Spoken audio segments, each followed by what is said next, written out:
अस्सलाम वालेकुम, मेरा नाम लाल परवेज़ है। अच्छा, आज हम बात करते हैं dual output inverter versus single output inverter और ये समझने की कोशिश करते हैं कि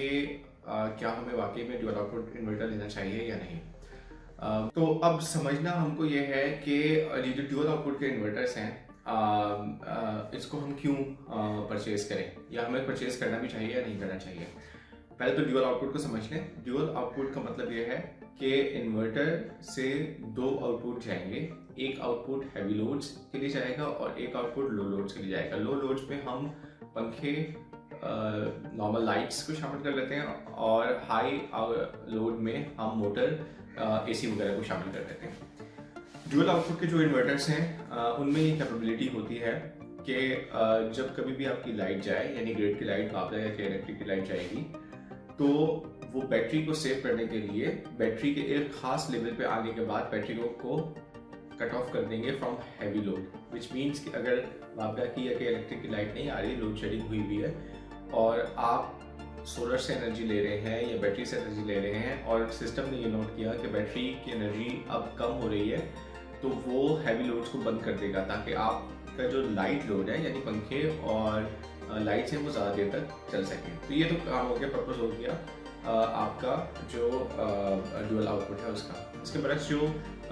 सिंगल आउटपुट में आते हैं उनमें होता यह है कि जब भी वापडा की एक इलेक्ट्रिक की लाइट जाती है तो वो सिस्टम को बंद नहीं करते और हैवी लोड्स को कट ऑफ नहीं करते, जिसकी वजह से अगर फॉर एग्जांपल आपने एसी चलाए हुए हैं और बैटरीज डाउन हो रही हैं तो बैटरीज बहुत तेज़ी से डाउन हो जाएंगी। इसके बरक्स अगर ड्यूअल आउटपुट वाला होगा तो वो हैवी लोड्स को बंद कर देगा और बैटरी को सेव करेगा लॉन्गर पीरियड ऑफ ऑपरेशन के लिए। जो अगर हम IP21 में बात करें, जो सिंगल आउटपुट इन्वर्टर्स हैं और जो ड्यूअल आउटपुट इन्वर्टर्स हैं उनमें तकरीबन कॉस्टिंग का जो फ़र्क है वो 70-80 हज़ार का है। यानी अगर सिर्फ इन्वर्टर की बात करें तो inverter variant 6 kilowatt somewhere around आपको मिलता है 260 का, 2,60,000 का। उसी में अगर आप यूकॉन 5.2 में चले जाएं, 5 किलोवाट के पास 5.25 किलोवाट में चले जाएं तो वो आपको मिल रहा है 1,70,000 का। तो ये तकरीबन डिफरेंस आपके पास जो आ रहा है 60-70,000 का,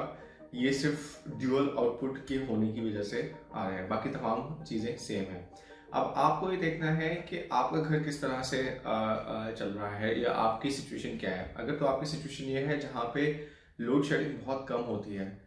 यानी मिसाल के तौर पे लोड शेडिंग होती है लेकिन सिर्फ 1 घंटे की लोड शेडिंग होती है, तो उस केस में अगर आपने बड़ा इन्वर्टर 5-5.5 किलोवाट का इन्वर्टर भी लगाया हुआ है तो आपने 4 बैटरी का बैंक लगाया हुआ है, 48 वोल्ट है और आपने हाई एम्पेयर्स लगाए हुए हैं, 200+ एम्पेयर्स की बैटरीज लगाई हुई है, तो उस केस में अगर आपके पास ड्यूअल आउटपुट नहीं भी है तो कोई मसला नहीं है। लेकिन अगर आपका लोड शेडिंग का जो दौरानिया है वो काफ़ी ज़्यादा है तो उस दौरानिए के लिए ये ज़रूरी है कि आपका जो हैवी लोड है वो कट ऑफ हो, ताकि जितनी भी टाइम आपकी लाइट नहीं आ रही, 3 घंटे 4 घंटे 5 घंटे, उस दौरानिए में आपके पास आपकी बैटरीज जो है वो आपको बैकअप प्रोवाइड करती रहें। तो आप ये देखें कि अगर तो आपके पास लोड शेडिंग का दौरानिया ज़्यादा है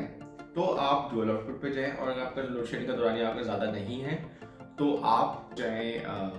सिंगल वाले पे, आपको ड्यूअल आउटपुट की ज़रूरत नहीं है। ठीक है, और मुझे उम्मीद है कि ये थोड़ी सी जो नॉलेज वाली इंफॉर्मेशन की वीडियो है ये आपके लिए सिलेक्शन ऑफ इन्वर्टर में फायदेमंद साबित होगी। Thank you very much.